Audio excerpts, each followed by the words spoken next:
Zanendlebe ngize nendaba allegedly bafowethu be-MK party nonke bafowethu ngicela ukunxusa nje uyabona silwile bafethu kwafika ukhetho sakhalisa abantu amaxoki sawaveza hlala obala uyabona bafethu impi esilwayo la silwisa ama capitalist abantu abanemali abaphethe South Africa abasiqambela amanga abasebenzisa iqembu leli esithi Liberation Movement la eSouth Africa balisebenzisa lela qembu ngenye indlela baningi abantu abangayazi leyo nto nabangayiboni futhi abayitshela ukuthi nje yonke into right iqembu leli abafethu lathathwa kudala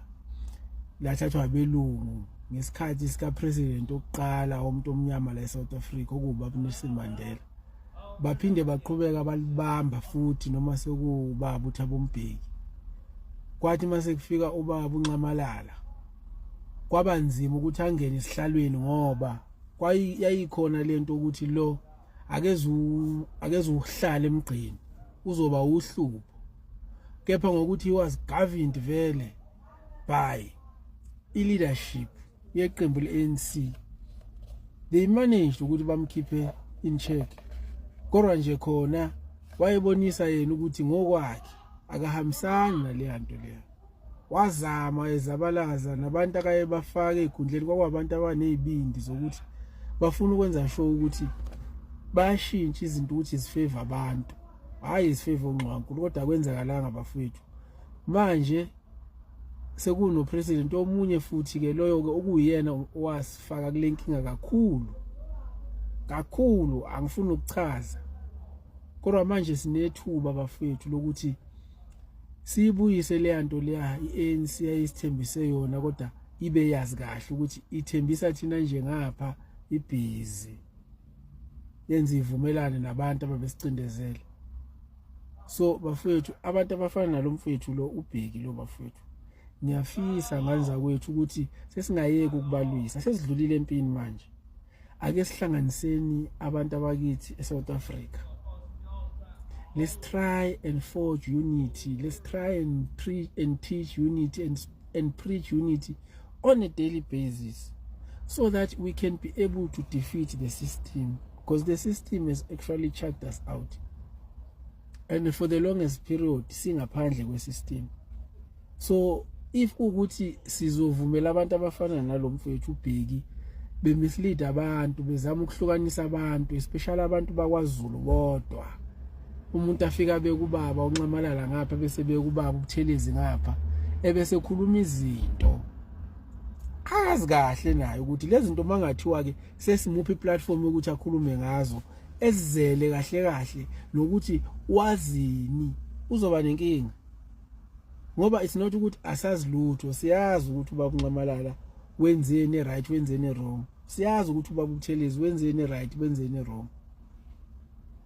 kodwa lokho akusho ukuthi sekumele sime ngalokho sihlukanisa abantu phakathi ukuthi hayi ke lo wabheda ke lo wenza kahle ke lo wayengeke ayisho lento kube kuthiwa izange ibe khona MK uyisho lento ngoba sekune MK ukuthi afuna ukwenza umkhulu wami engathi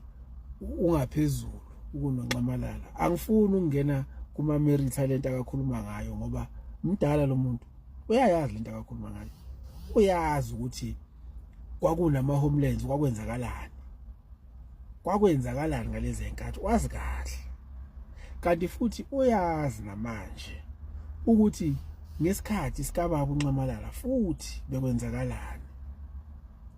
So mina angifuni umuntu ozoqhamuka la ezomislead abantu kodwa bafethu into engifisayo ukuthi asihlanganeni mina ngizonxusa ke MK amahle ukuthi asibene isibonelo esihle ebantwini manje isikhathi sokuthuka abantu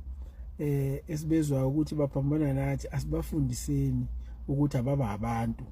uma ngabe ukuthi umuntu yena uyayibona ukuthi usewumuntu omhlophe abantu abamhlophe yiba abantu bafethu abeza nalento ukuthi ukuze bezosibusa kumele basihlukanise akuyena umuntu omnyama kepha uma ngabe ukuthi khona abantu bakithi abamnyama abazana leyo nto ukuthi bafuna ukuzoqhubeka nabo lapho kugcina khona abelungu ukuthi basihlukanise kushuthi akusiba abantu bakithi labo bafethu kepha kuyadinga kodwa ukuthi sibabonise nakuba sicabanga kanjalo ukuthi hayi lo akusiyo lento akasiyo lento esiyo thi, kepha ke sizama ukuthi sibabonise abafowethu bebuye lapha abakhona ukuthi we-ANC mfowethu. Hey, kunezinto esisazokwenzeka la esizokumangaza nawe mfowethu, wena bheki, ezinto esisazokwenzeka ezizokumangaza very soon. So uqaphele mfowethu izinto ezikhulumayo lapha kanti kwabantu kungenzeka zikushise kusasa. Hayi ukuthi ngiyakwethusa mfowethu, kodwa ngizama ukuthi mfowethu musu kuhlukanisa abantu abamnyama bakwaZulu kini kwaZulu, musu kuyenza leyo nto imbi into ukuthi uhlukanisa abantu bakini phakathi ngoba wena ufuna uku-achieve something ngalento yenzayo. Cha, siwuZulu sisonke, i-IFP yakithi bafowethu, sihlukaniswa abantu abasihlukanisile. i-IFP yakithi, i-ANC yakithi bafowethu, i-FF yakithi, i-ATM bafowethu yakithi ngani zakwethu, awakithi wonke lamaqembu, i-UDM yakithi ngani zakwethu eyethu. Kodwa uma ngabe sisabona ukuthi thina i-UDM yale yamaXhosa, i-EFF yale eLimpopo, akukho la soya khona. So black sonke bafowethu, awukho u-white phakathi kwalamaqembu, akukho la soya khona ngani zakwethu. Ake nishintshe indlela enenza ngayo, ake nibuyele la nikhona, ake sishumayele ivangeli elilodwa, ivangeli le-unity, ukuze sizokwazi ukuthi sibuye izizwe lethu. Yabona nje mangabe sisazokhuluma ngokuthi hayi ubutheleza uzuma, hayi cha, asikhulumeni ngoshaka okungcono, sikhulume ngomshweshwe, sikhulume ngosikhukhune ukuthi balwa kangakanani belwa nabamhlophe belwela lelizwe. Sikhulumeni ngohinhla ukuthi benzani belwela lelizwe, hayi ukuthi sikhulume lento esikhulumayo yokuhlukanisa abantu bakithi phakathi. Iyekeni bafethu, imbi lento, imbi kakhulu.